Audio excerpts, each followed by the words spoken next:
Good evening. Welcome back to the Extraordinary Technology Conference 2016.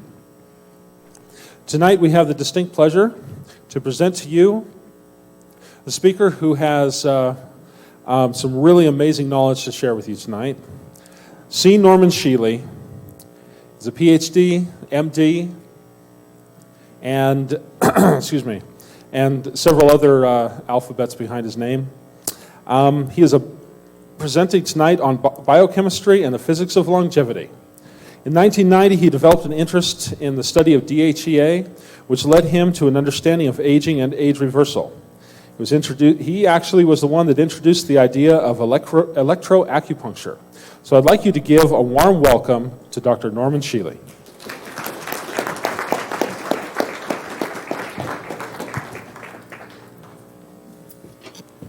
Thank you, Vernon. Thank you, sir. It's a great pleasure. Now, for those of you, how many of you were with me this morning?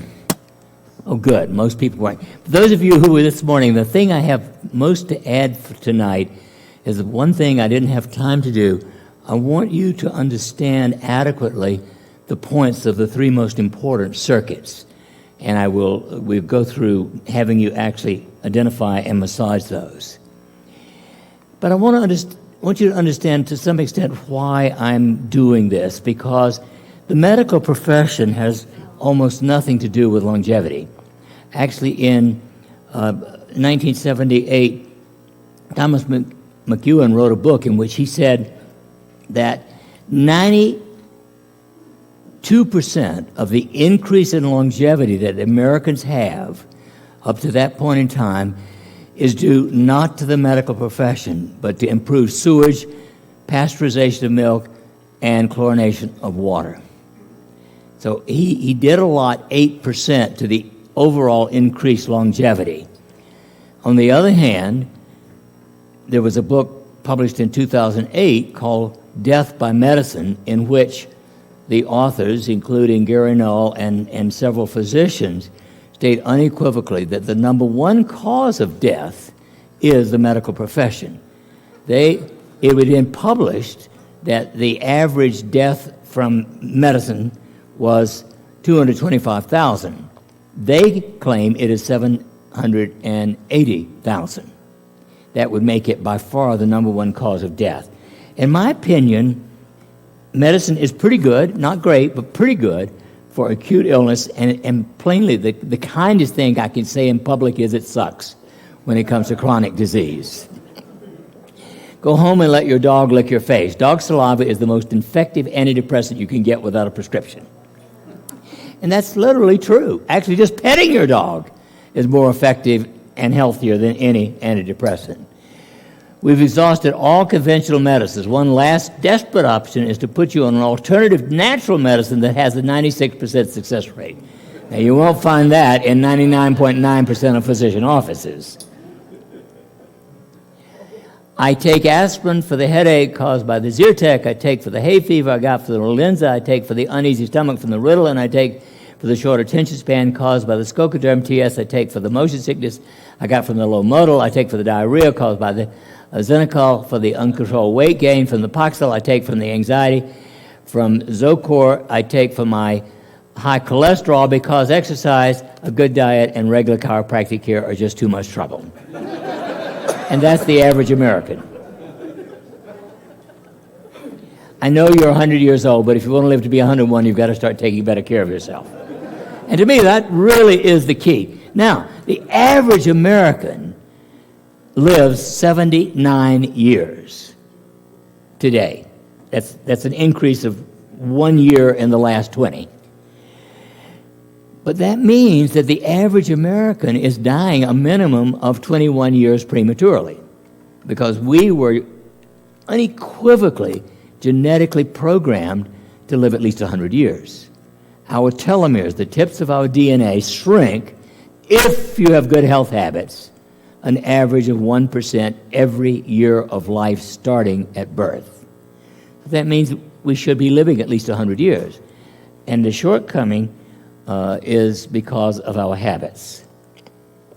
Now again, conventional medicine, I think I probably should replace that word superb, but it's good at diagnosis and technology and acute emergencies and trauma and healthy pregnancies, not a damn bit of use at all in an unhealthy pregnancy. And we can postpone death so long you have to go to the Supreme Court to decide whether you're alive. You remember that one. And we can sustain, not cure, at least sustain some chronic illnesses.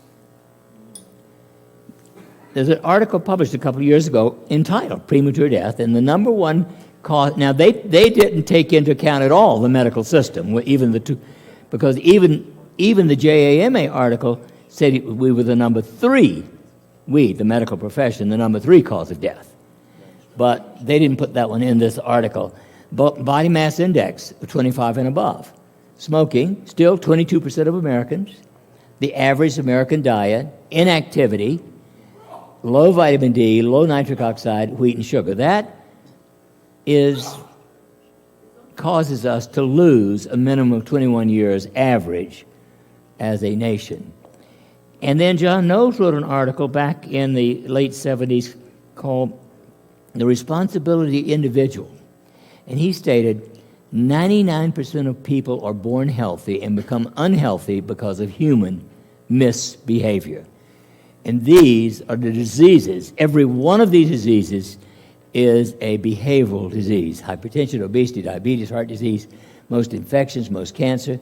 And inactivity, I consider a disease. And, of course, our crummy nutrition. The most essential habits. And if you don't do these, don't worry about anything else I have to say, because I can't help you. God can maybe, but I have nothing to offer those people who have the unhealthy habits. Body mass index, 18 to 24. Did you know that a body mass index of 30 or above, which is only 40 pounds above your ideal weight, no matter what your height, a body mass index of 30 or above is equal to smoking 3 packs of cigarettes a day. No smoking, of course. A minimum of 5. You know what the average American consumes? 2.2 servings of fruits and vegetables a day. And by the way, ketchup and French fries are not a vegetable. A minimum of 30 minutes of exercise 5 days a week. I mean, to me, that's like breathing. If you don't get that much, you might as well stop breathing. I exercise when I'm home. I only get about an hour when I travel, but I exercise 90 minutes every morning at home. Adequate sleep, 7 or 8 hours. Statistically speaking, if you sleep less than that, you are going to die prematurely. And of course, the one thing that determines all of these habits is your attitude. It's the only thing that will tell you. Managing stress is important. Vitamin D3 is important, with a little K2. And avoiding wheat, especially. Wheat has been poisoned by Monsanto. It now is totally contaminated with Roundup, the most serious prevalent poison ever introduced in the world. And if you eat wheat, you are probably undoing half of the other good habits. So that led me in the 70s, as I came out of a neurosurgical residency at the Mass General Hospital, totally confused and disheartened with what we as neurosurgeons were doing for people with chronic pain. The Mass General was called, the center for pain control. And that pain control primarily consisted of using an old single-edged razor blade to cut the front half of the spinal cord. Very, very low technology. It paralyzed 10% of people. It caused paralysis of the bladder and bowel in 10% of people.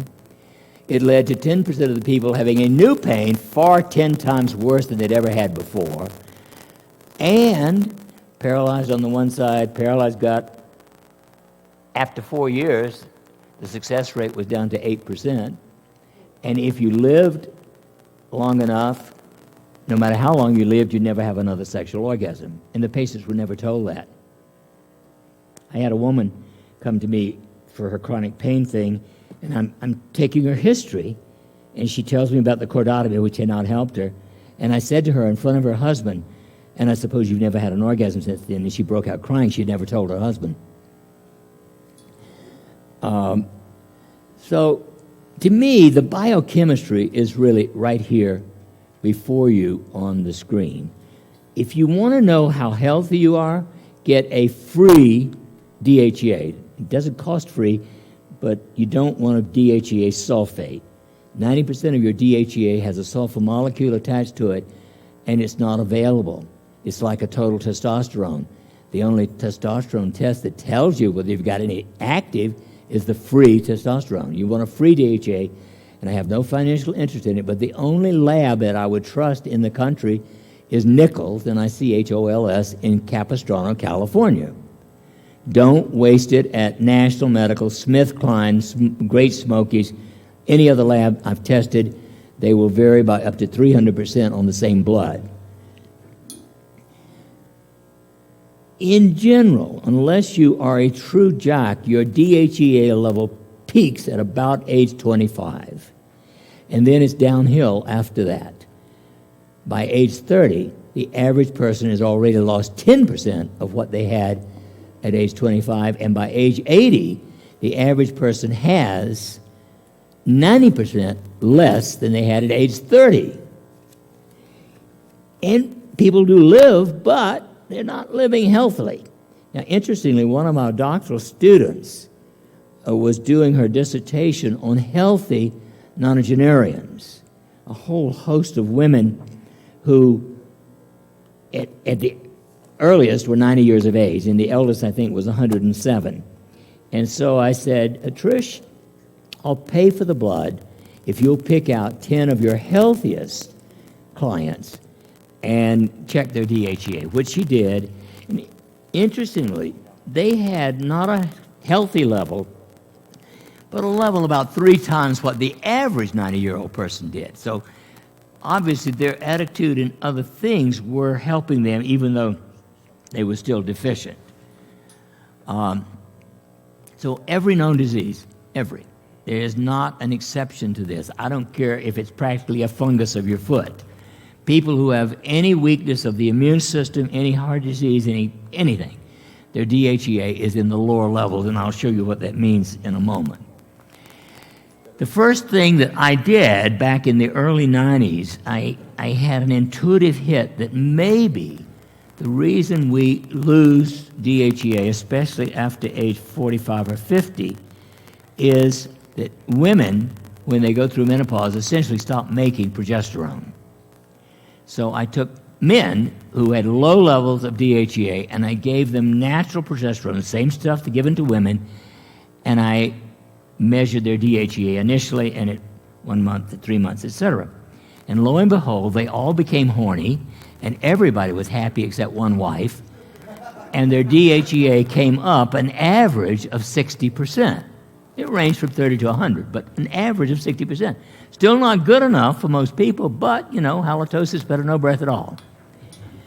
Then I discovered that magnesium, and I was already working on this even before DHEA, 80% of Americans are low in intracellular magnesium.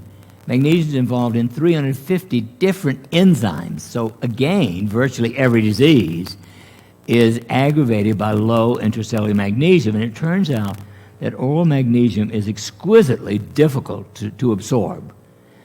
And I played around with it, and the only one that may be absorbed if you can't get the lotion is magnesium taurate.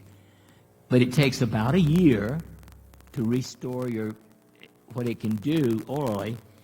And in 1 month, I can do it with magnesium on the skin, but it has to be magnesium chloride. And it can be a lotion, it can be soaking your feet or your body in it, but it has to be done every day. But the interesting thing is, even though I had already been doing for 10 years intravenous magnesium, because giving 10 shots of that IV over a 2-week period could do the job, but it didn't raise DHEA. But somehow I intuitively knew that if we gave it through the skin, it was going to raise DHEA, and it did. And again, it raised it an average of 60% on top of what you could do with the progesterone cream. And then I discovered that a combination of 2,000 milligrams of vitamin C and 1,000 milligrams of methylsulfonamethane would also raise DHEA an average of 60%. All the vitamin C in the world will not raise your DHEA without the MSM. All the MSM in the world will not raise your DHEA without the vitamin C. And then I, of course, began playing with electrical stimulation, which is something I've been experimenting with to one extent or another since 1955 when I was a medical, well, actually 53. I did my first experiments with electrical stimulation. And it takes time. I can do it. I can raise your DHEA with electrical stimulation of 12 specific acupuncture points, but it takes a minimum of 20 minutes. People won't do it. So 5 years ago, I came to the conclusion we had to find something people would do, and I developed a mixture of essential oils, and it takes 30 seconds to put those on. And clinically, we have demonstrated it works just as well as electrical stimulation, and it raises DHEA an average of 60%. So if you take these four things together, we can raise DHEA an average of slightly better, 250%, over what you would have otherwise. Now, I want to show you what the level should be. Now, this is based upon Nichols' lab, which says the range for an adult is 180 male to 1,250 nanograms per deciliter, and a woman 130 to 980 nanograms per deciliter. Well, I've measured this in over 2,000 people. I have never seen a patient who had a good or excellent level of DHEA, not one. Every known disease, whether it's a physical, immune, doesn't matter. If you got a problem, your DHEA, if you're lucky, is in that broad column of worrisome low affair to serious deficiency. Half of them are in the serious deficiency, and half of them in that big middle column, which is progressive maladaptation and degeneration and ultimately death, of course. So DHEA is low or deficient in all diseases. It's associated with low magnesium. It represents your adrenal or stress reserves. It's the fire of your body. It should be the most abundant hormone in the body. Now, there are other ways of helping to keep your DHEA normal. Laughing.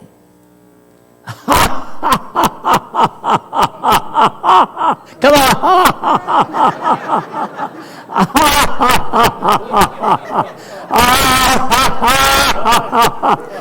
We actually tested that.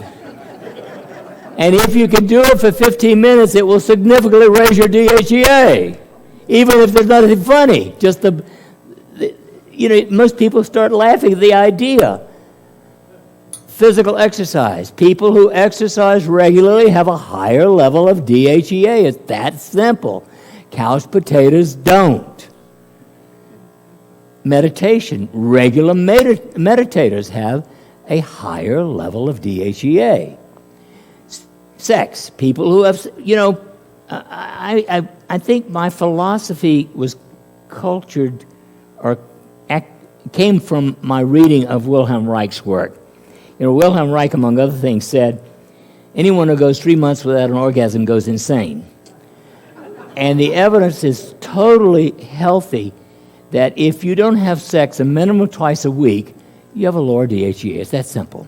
And I've done all kinds of studies on what sex can do to all kinds of neurohormones, and it does help all of the beneficial neurotrophic hormones. People who spend a minimum of an hour outside a day have a higher level of DHEA. Magnesium lotion, of course, we've talked about. Youth formula works. Progesterone works.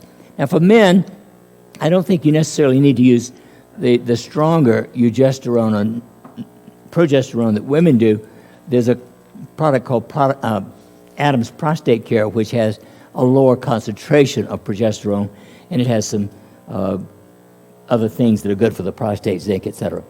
And then, of course, the Ring of Fire, and just doing stress management. If you're willing to manage your stress, and there are many, many, many hundreds of ways of doing that, that can raise DHEA.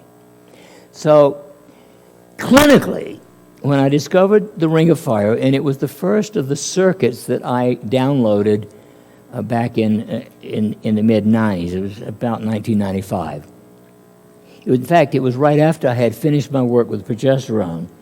And I sat down one day, and I just said aloud to myself, thinking, what else can I do to raise DHEA? And I have a guide that comes in occasionally to talk to me. And out of the blue, he said, well, Norman, if you would just stimulate with human DNA frequency the points that connect the kidneys with the gonads, with the adrenal glands, with the thyroid, and the pituitary through a window of the sky point, it will raise DHEA. To which I responded, but there's no point for the pituitary. You know, I've been doing acupuncture since the mid-'60s. He said, find it. So I got out my atlas and I chose the points. I knew the point for the kidneys, the gonads, you know, that's well known. So I picked the point for the pituitary and I said, okay. He said, well, test it and find out. So we tested, and indeed it raised DHEA. And I can tell you, there's 12 points, raising the lower 6 or the upper 6, or stimulating the other rings, which I'll be getting to, does not raise DHEA. Only stimulating these particular 12 points. It does help, and clinically then, we've tested, not only does it raise DHEA, but 75% of people who are having one or more migraines a week, a reduction of 75% in the frequency and severity of their headaches. Depression, 70% of people who fail conventional medicine come out of depression within a week or two. Diabetic neuropathy, one of the most difficult problems to treat. 80% marked reduction in pain, takes a month, and 25% reduction in the sensory loss. Nerves that we thought were dead come back to life. Weight loss, if you use it with water, and later I found out with air, by the way, it has to be the combination. Now, thyroid. How many of you know that your oral temperature when you've been out of bed 2 or 3 hours or more is 98.6? How many of you don't know? Check it. I'll give you odds that a majority of you have a low temperature. In my clinic, back in the mid-'90s, I found 80% of everybody who walked into my office had a low body temperature. That's because of insufficient iodine as well as this circuit of deficiency that I call the ring of fire. And it can be restored if you take enough iodine over a period of time and helped with the ring of fire. And so the entire endocrine system, because basically the gonads, the adrenals, the thyroid, and the pituitary, that's your endocrine system. And therefore now, even though we clinically have demonstrated that we could do it with electricity, that takes a minimum of 20 minutes a day, and people won't do it. It takes exactly 30 seconds to do it with the oil. And we've talked about all this. I'm going to go because I want you to learn the circuit. So take off your socks and shoes, please. And we're going to start at the ankle, because in acupuncture, if you're going to do a circuit, you always start at the feet and move up. So, this is the inside of your leg. Go to the ankle bone. Put your finger on the ankle bone and move straight back into that great big hole. Come on, do it. Massage. And if you got 2 of them, you do both sides, by the way. People ask, you'd be surprised when people ask me. Now that's the first point. The second point, folks, it's your pubic bone. It's not mine or the person next to you. So, the pubic bone. You're not masturbating. You're not getting sexually aroused. But this point is conception vessel 2. It is the control point for the testes or the ovaries. And then you move your finger into the belly button and below it by 1 finger breadth, and that is conception vessel 6, and that is the first of 3 points for the adrenal glands. Then, if you keep your finger, I don't see people massaging. I'm encouraging you to do this, but I can't force you to. I'm not going to come down and massage it for you, especially your pubic bone, but that's another story. In my office, with any patient, male or female, I tell them where it is, and I tell them to turn their back and do it to themselves. You know, no clinician should be touching anybody else's pubic bone unless you're married to them. And that's between the two of you. At any rate, put your finger in the belly button, come back with your knuckle, and proprioceptively, you know exactly where the back is, move 1 inch to either side of that, and that is bladder 22. And those are the other two control points for the adrenal glands. That's why they're there. Now, put your finger on the upper part of your sternum, your breastbone, and come down. And after you come down a little ways, you'll find a great big bump. That's where the second rib comes into the sternum. And go below that. And that, everybody here, I want you to pound your conceptive vessel 18. Because remember, most of you don't have good thyroid function. That's the thyroid control point. Now, the next point, master the heart in some systems called pericardium, come over the wrist bone. See, those are bones there. And you come over them into that great big hole between the tendons there.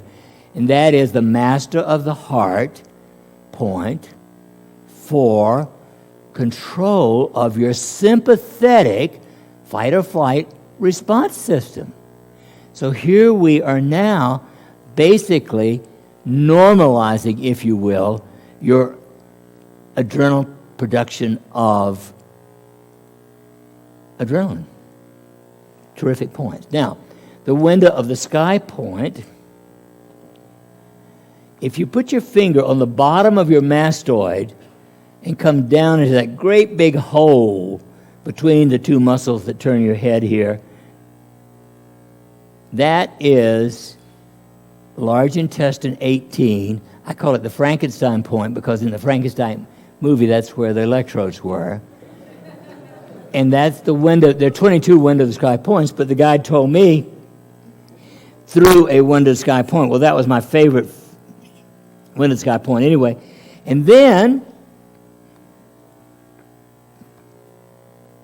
governing vessel 20. Go right above your ear, right in the center, the top center, right on the crown, but above the ear, not in the middle of the head, front to back, but above the ear.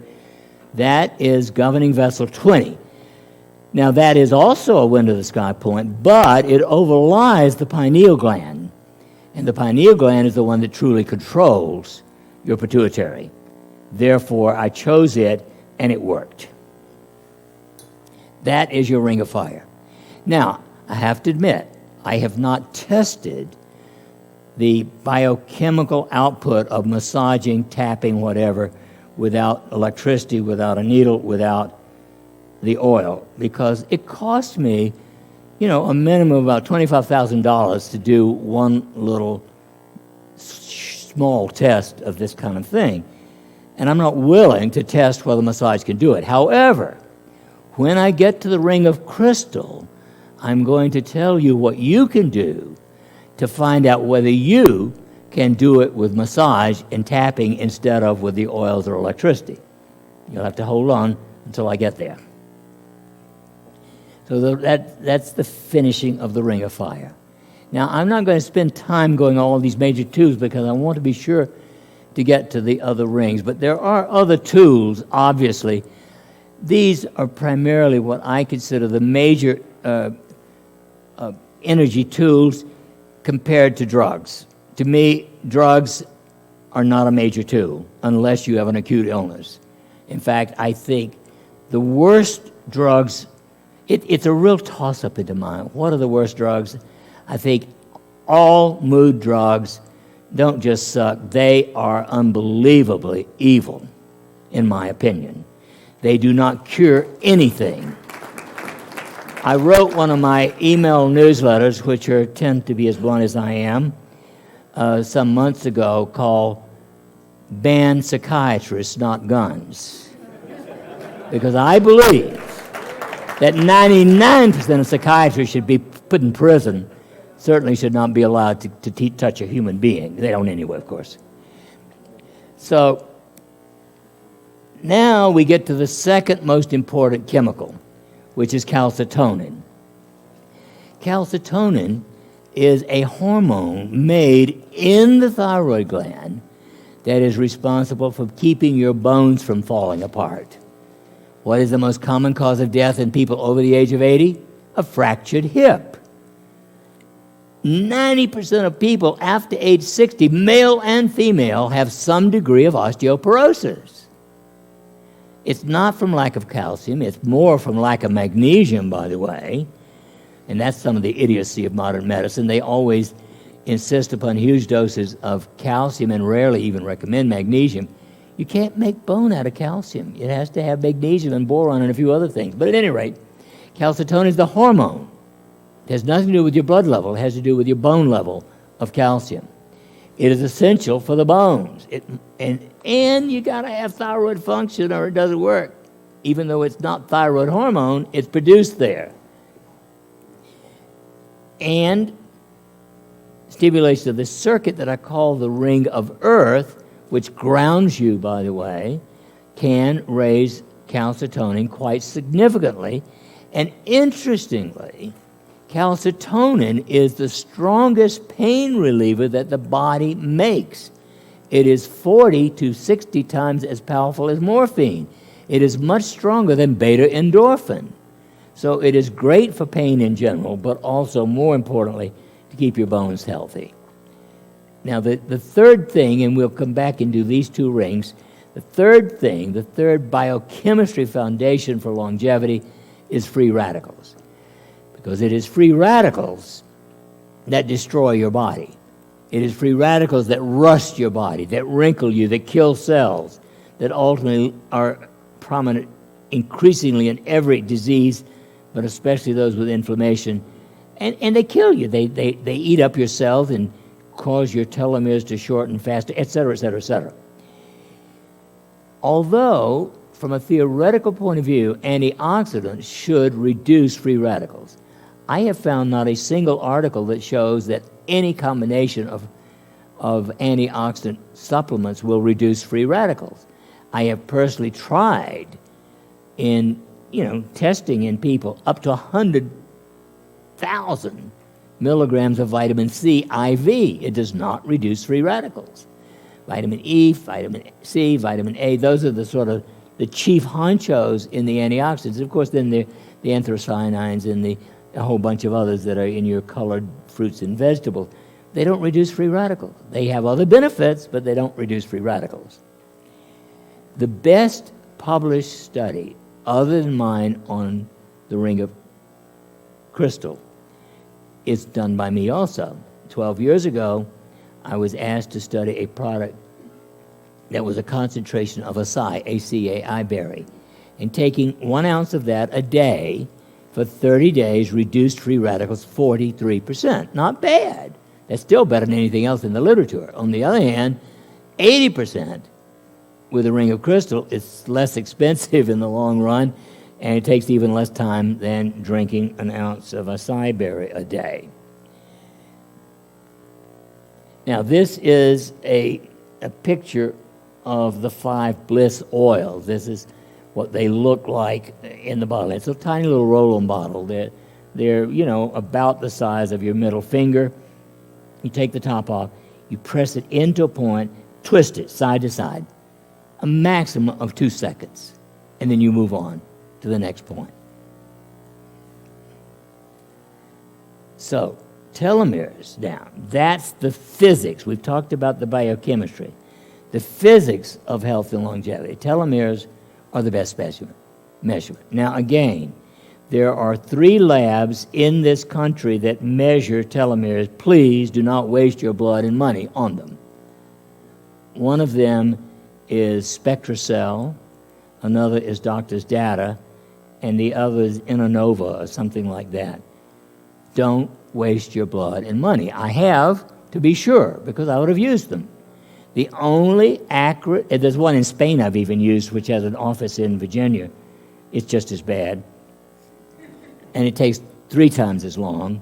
The one in North Carolina that measures it in saliva, by the way, is the worst of the lot, I think. There's only one accurate lab. Repeat Diagnostics, plural, in Vancouver. I have no financial interest in it. I've certainly helped keeping them going over the last 10 years because that's the lab that I have universally used for all of my research in telomeres. And it gives you a very nice feedback with exact numbers and a nice graph of what normal looks like and the range and all that. And they're quick. It takes about 10 days. You mail it off overnight, you get the report back in your email in about 10 days. And, I mean, when you just look at their report versus these other 3 labs that I mentioned, don't waste your money. Now, in order to this started, my sort of fascination with this, in December of 2005, I finished all my biochemical work on these 5 rings. We've only talking primarily tonight about 3 of them because they're the only ones that are important for this. I got back, I already had the DHEA, and I was having some trouble getting what was wrong, if you will, in earth and crystal, and I got both of them back the same day.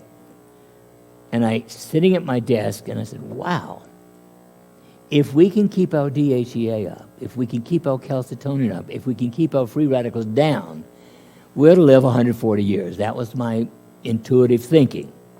So I wrote a book called Life Beyond 100. And to make a long story short, I went to 42 cities, promoting this book. Hundreds and hundreds of people came to hear me.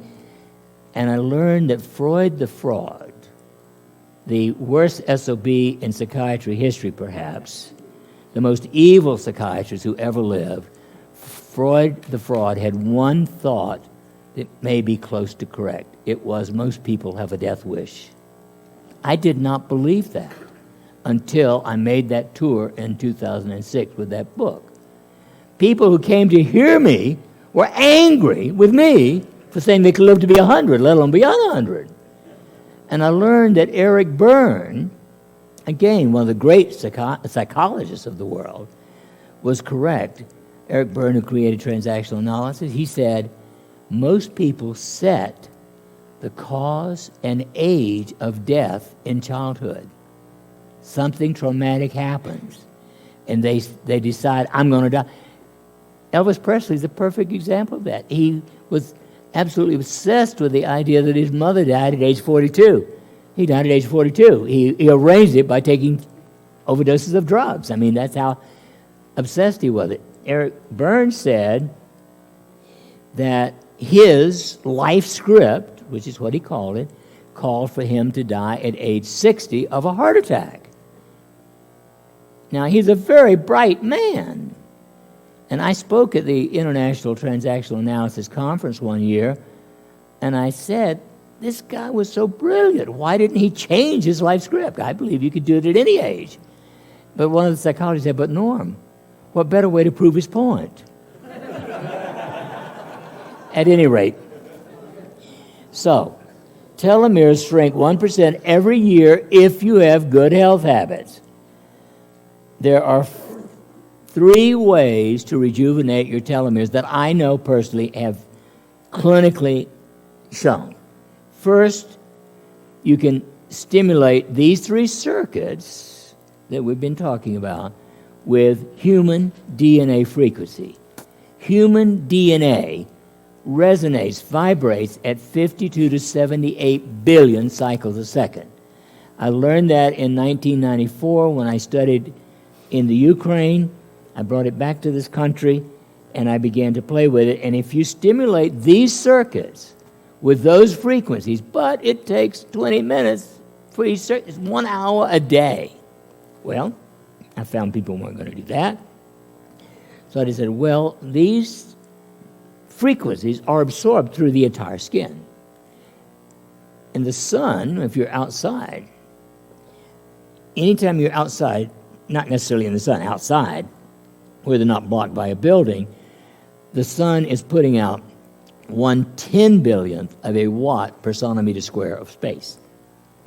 What the Ukrainians did was put 1/10 of a watt through a point, about not much bigger than the tip of a ballpoint pen, into acupuncture points. And they demonstrated, and I demonstrated as well, that for instance, the heart meridian, which starts here on the chest, goes down like this to the tip of the little fingernail, and it's a two-way street. And I have shown that with analyzing by putting these frequencies into a point on the ring of fire, and I've done the others, and tracing it with the electrode and showing that if I stimulate any point on the ring of on the heart meridian, you can pick it up on the rest of the meridian. I've done it with all the meridians.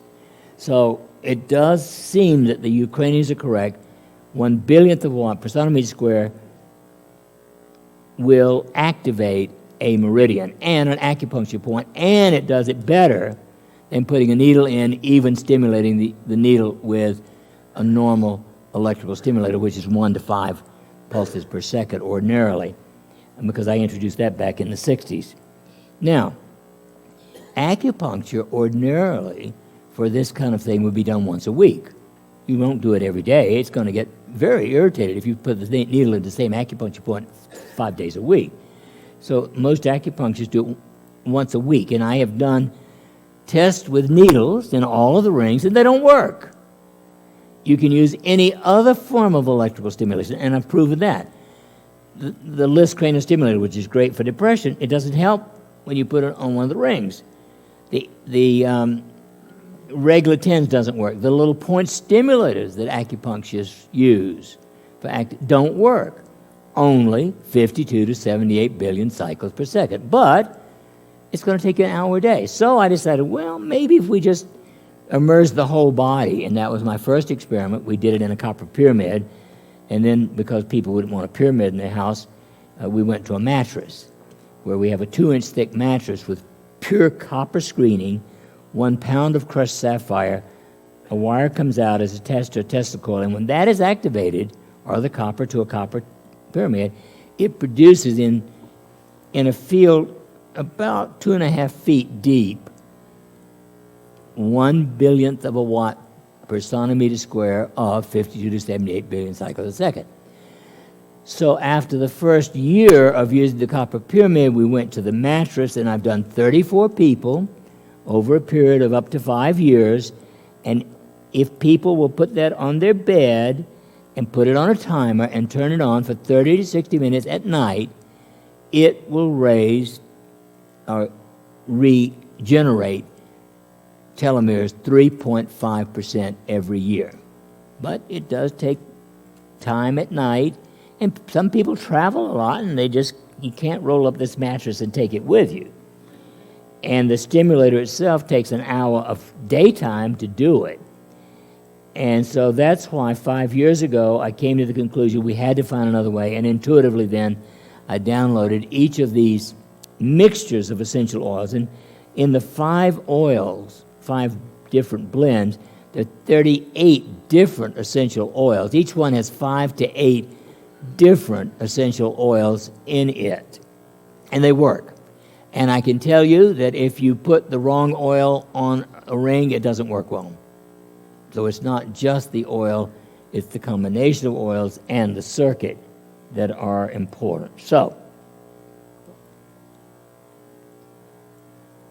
number 1 is attitude. I'm okay. Got to choose healthy habits. You got to have that feeling that you've got a purpose in life. And to me, the purpose in life is helping other people. And that takes us, we're going to quickly go through a couple of the rings that are wonderful, but we're not going to work on them tonight because they don't increase telomeres. Oxytocin deficiency, however, is worth mentioning. It is present in every known disease, physical or psychological. Depression, anxiety, autism, ADHD, addiction, schizophrenia. All of them have low, highly low, way low levels of oxytocin. If you spray oxytocin in the nose 4 times a day, it's better than any drug in the world. The problem is there are no long-term studies. It gets a little expensive to spray oxytocin in your nose 4 times a day. The longest study is about 3 months. I can't imagine what would happen to your nose if you kept doing this for a year. But with the oils, it takes 30 seconds to do a whole ring, and it raises oxytocin in 80% of people with significant depression or anxiety. That's the only clinical test I've done. I have many anecdotal tests related to ADHD and autism. I don't work with schizophrenics, so I can't say that it would be as useful as intranasal sprays because I'm not going to go there. But people with heart disease, hypertension, cancer, diabetes, obesity, all of them are low in oxytocin. It's a major contributor or side effect of some kind. And so I want to just mention that, interestingly, you can do a lot of reduction of stress with something that was developed in 1912 by Johann Schultz. In 1969, there were 2,600 scientific references on it. Today, there are 17,000 scientific references on the benefit of autogenic training, but it takes 20 minutes a day. People won't do it. I can demonstrate it to them in my office. I can give them a CD to take home. Most people won't do it. Now, I just want to mention there's a whole bunch of other things that can help, although most of these have no work related to telomeres, but they still probably have some benefit, at least on DHEA. And then there are the things that sap our energy, and this is important to know. Anger, guilt, depression, anxiety. I often tell people you can't afford the luxury of chronic anger, guilt, anxiety, depression, any of those. There's synonyms for those, but those are the keys. And chemical and electromagnetic pollution, and wheat, gluten, sugar, aspartame, all of those artificial things actually do sap energy, as well as causing trouble to your DHEA and obesity, and almost all drugs and inactivity. So there are a whole bunch of other things you can do, but it takes time, and we don't have time for that tonight. Once upon a time, I thought I'd get through all of these in an hour, but I can't. The ring of air, we're going to skip because it's great, but it doesn't have anything to do with telomeres, and I want to be sure you get all of them.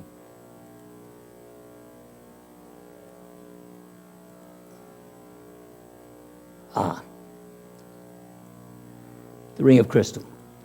The ring of crystal, where the ring of air is, the ring of crystal reduces free radicals. Now, this is one of the most important things that I'm telling you.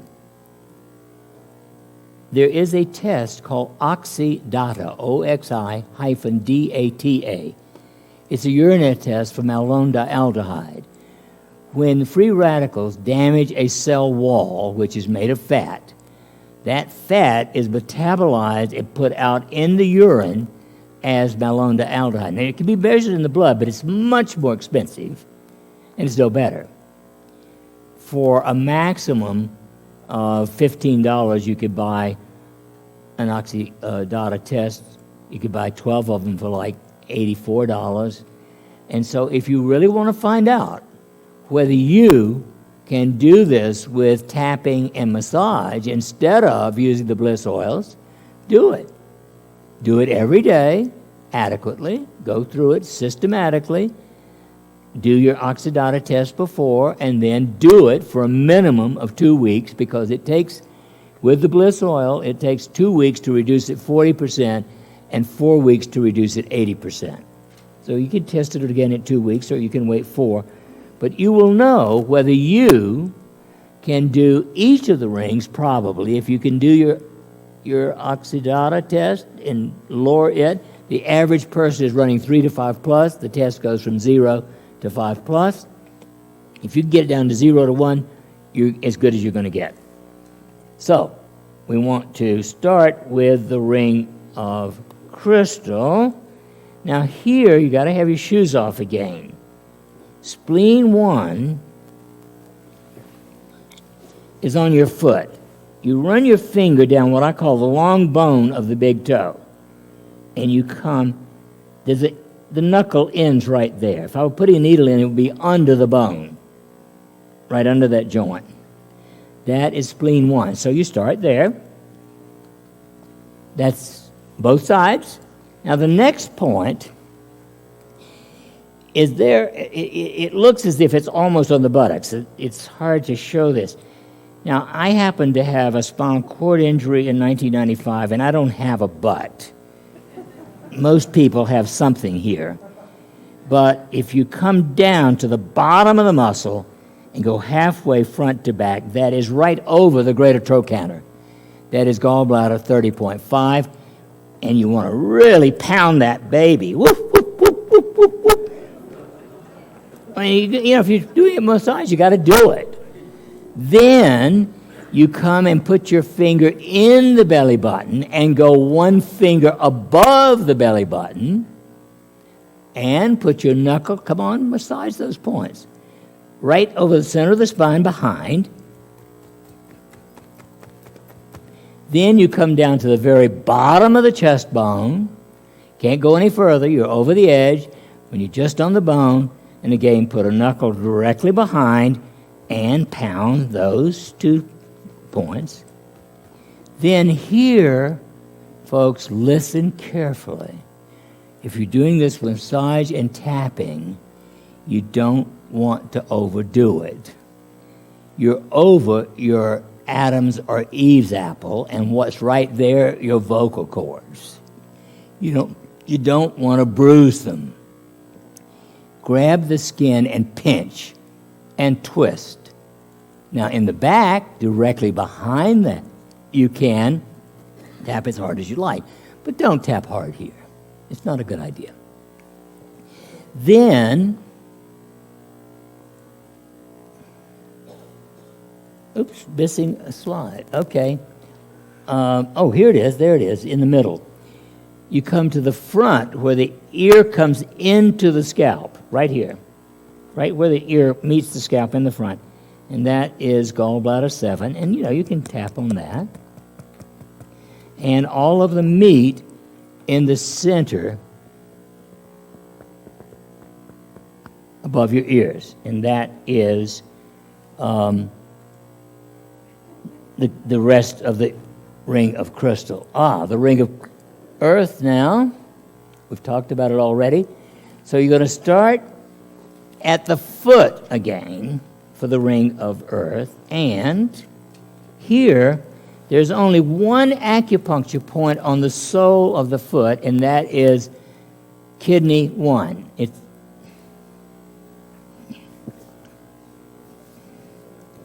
take the big ball of the big toe here, and it sort of comes up a little bit. It's right here. That's kidney 1.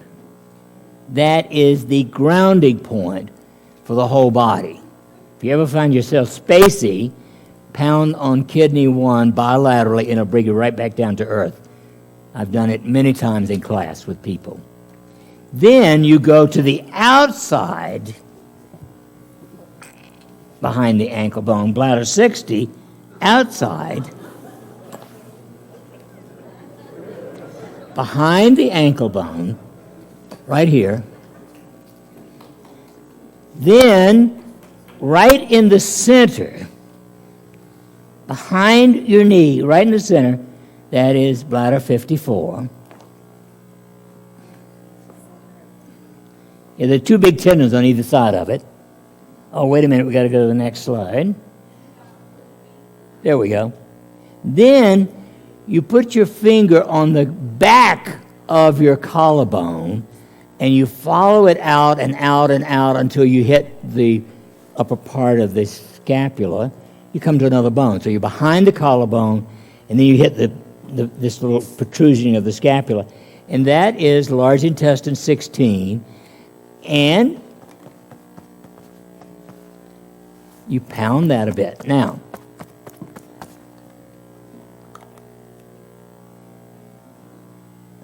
the next 2, very careful, folks. Stomach 9, you go back up to the top of your Adam's or Eve's apple. You come into that great big deep thing there between, don't pound there. Don't press there. Please listen. Your carotid artery's there. Your carotid sinus is there. You could faint or cause a stroke. So you grab the skin and pinch and twist. It works just as well. It's just a question of physically stimulating the points. You see what I'm getting at? Now then, just run your fingers down the front of that big old sternocleidomastoid muscle until you're below the angle of the jaw, and it's about an inch or so below that. Now you're pressing towards the muscle, not into the groove, towards the front of the muscle, the sternocleidomastoid, and that is shown there in small intestine 17. That's this one. But it's way down here. See, here's the angle of the jaw, and it's way down here. Then, of course, you go back up to the top center of the head. Now, these three are the critical ones. Now, here's what happened. When I developed the Bliss oils, I had been using the Rejuva-Matrix, the mattress, for years. And I thought, well, I got to try it. So 4 others of the 34 people that I started with heard that I was going to do it, and we all converted to using all 5 oils because I wasn't sure. And at the end of the first year, on average, our telomeres had grown 3.5%. Well, 5 oils versus 3. Well, I knew that oxytocin didn't seem to be involved, the ring of water we didn't even talk about, aldosterone didn't seem to be involved with telomeres. And so the next year, we went to using only fire, earth, and crystal. My daughter joined the study at that point. She was 48 years of age at the time. Interestingly, her telomeres grew 8.9%. That's way above average. But average, 14 people regenerated their telomeres 3.5%, the same as using electrical stimulation or the mattress. And I don't see any reason, if you're interested in longevity, to do anything other than these 3 circuits. It's less expensive, it's less time-consuming, and, you know, now, if you've got depression or anxiety, certainly you want to use the ring of air or air bliss, but you don't need that to regenerate your telomeres. The physics are the telomeres. My telomeres, after 10 years of doing these various things, but always working with this energy, my telomeres are those of the average 48-year-old man. I'm 83. And, you know, again, it doesn't matter to me how long I live. What matters is I want to be healthy till I drop. I don't want to dwindle and go downhill over 20 or 30 years. So to me, it's worth doing the telomeres just for healthy longevity. And much as I would like to keep talking, I know that my time is getting close to being up, and so I would prefer at this point to open up for questions related to anything that we've talked about. Actually, we have about almost 20 minutes for Q&A. Yeah, well, my experience has been that most people have a lot of questions. And so I want to give adequate time. I thought I had 20 minutes only at this point, but we'll take questions now. Thank you, Dr. Shealy. Yes. You want to come back with questions? Thank you. Yes, thank you very much. All right, first question. My little sister, she's like, 45 years old. She, scoliosis of the spine, 2 ways scoliosis, and she's having degenerated spine. I guess the spine, the column is collapsing and becoming smaller, and it's pinching her nerve and giving So you've her got all... spinal stenosis. I think that's right. Yeah. Right. What are some things that might help her in that regard? Wow. Here is one where personally I consider that a problem with calcitonin, because you're having, I mean, this is not just the joint, it's the bone begins to exaggerate. So here's one where I would consider using crystal and earth bliss, but I would also unequivocally, I really believe that for optimal result with something like that, you need to do autogenic training. Autogenic training is a tool that takes you 18 to 20 minutes every day. My arms and legs are heavy and warm, my heart beats calm and regular, my breathing's free and easy, my abdomen is warm, my forehead's cold and is cool, my mind is quiet and still. And you do each of those phrases 10 to 15 times very slowly. My arms and legs are heavy and warm. Autogenic training is a remarkable stress reducer. It will lower your insulin requirement and your adrenaline production 50% for the entire 24 hours by doing that once a day.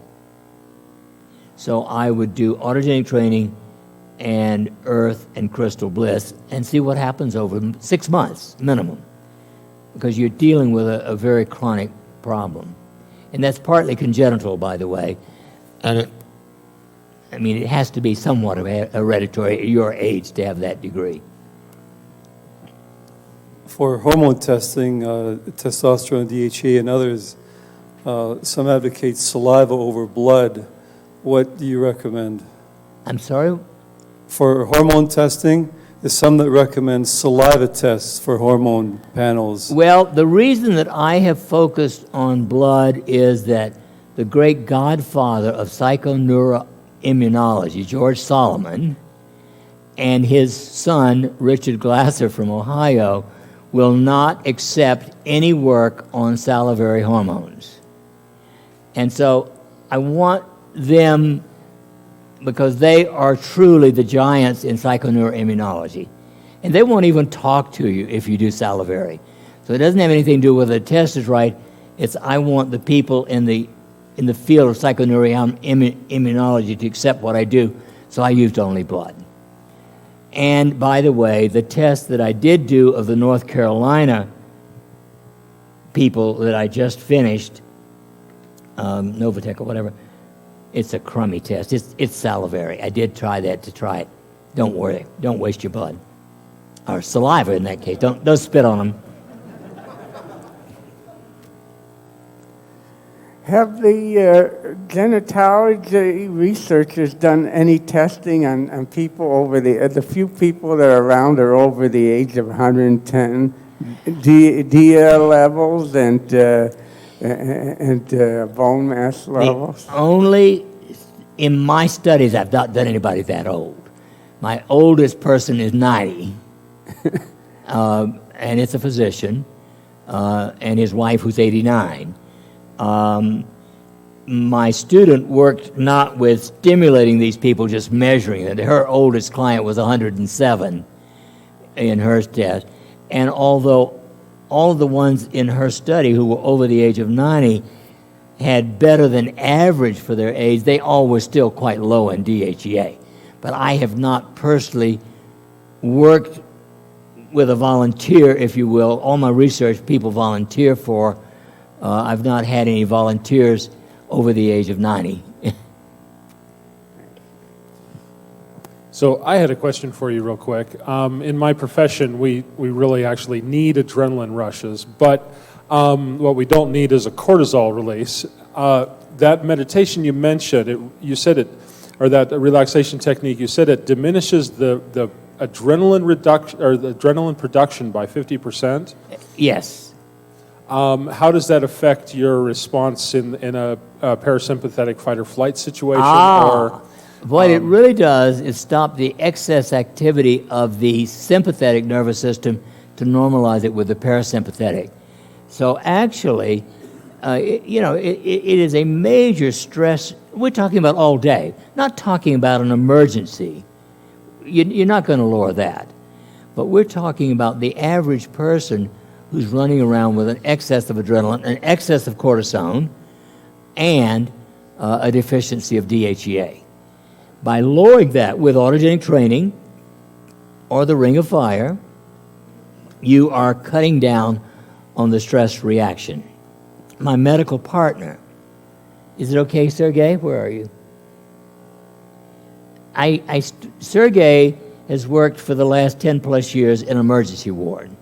He recently joined me at my clinic.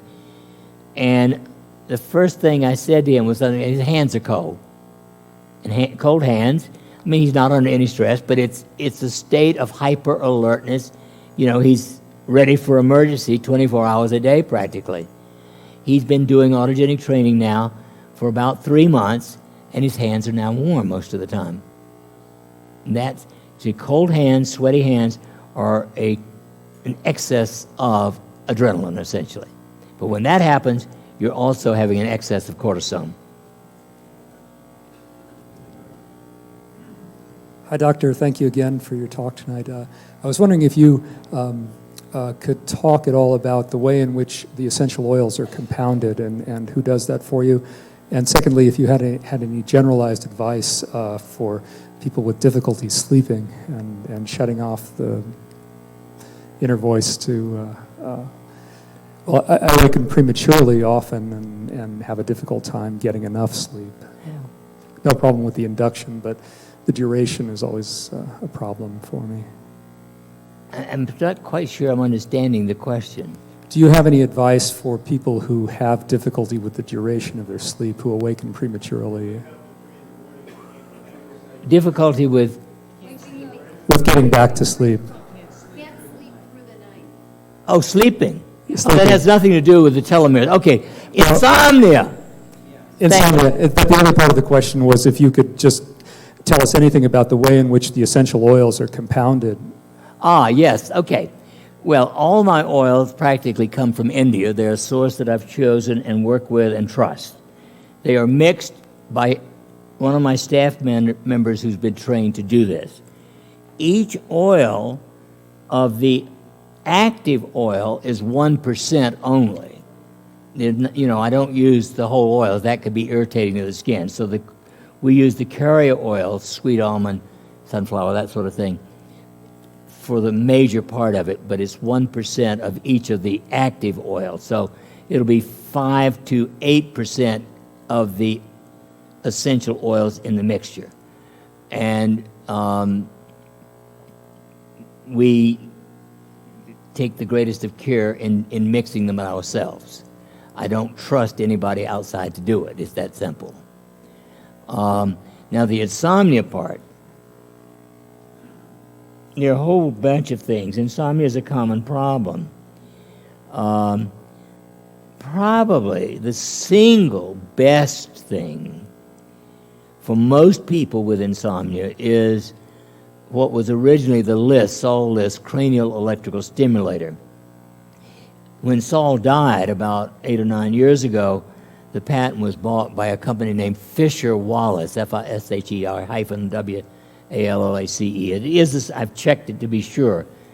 Saul's device is by far the best for serious depression that doesn't respond to things like air bliss, but it also reestablishes your normal serotonin diurnal rhythm.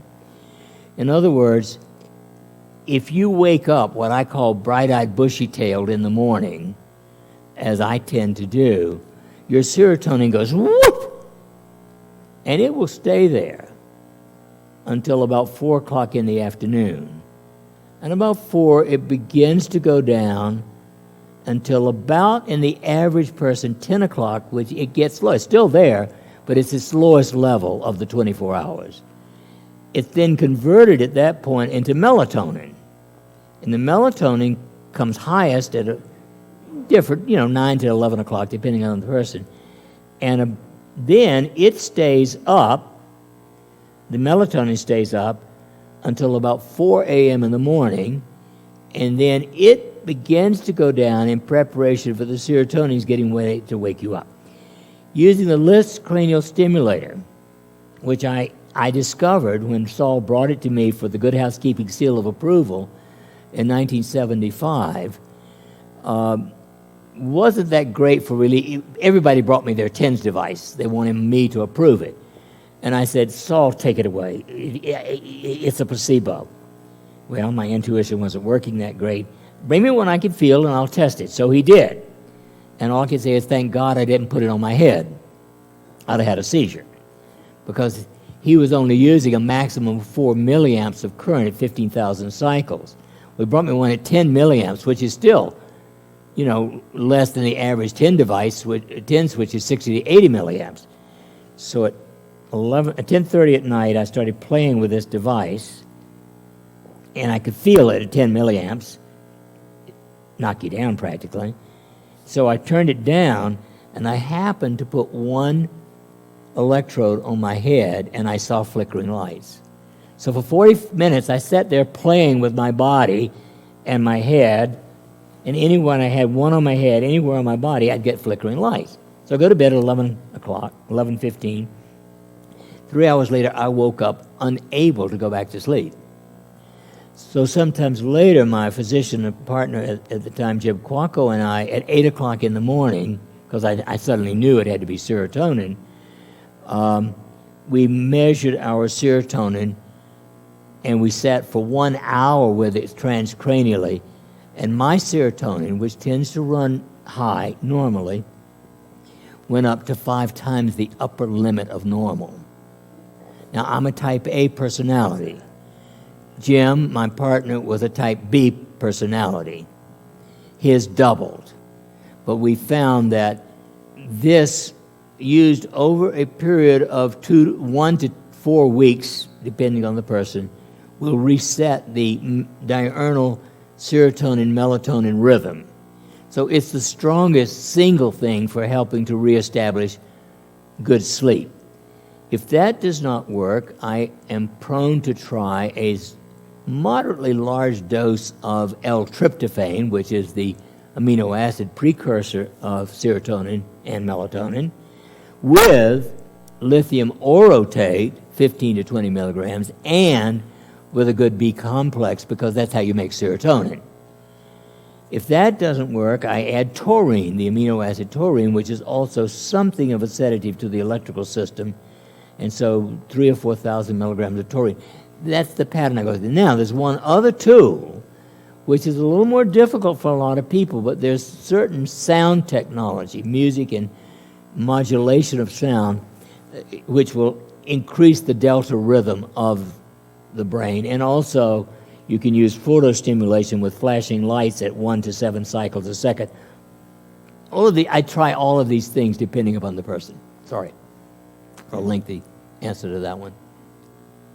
Well, that's extensive advice. So I wanted to get your opinion on the telomere over-the-counter lithium, and then what you thought, how important it is to have an alkaline body, and any opinion on the cannabis CBD also.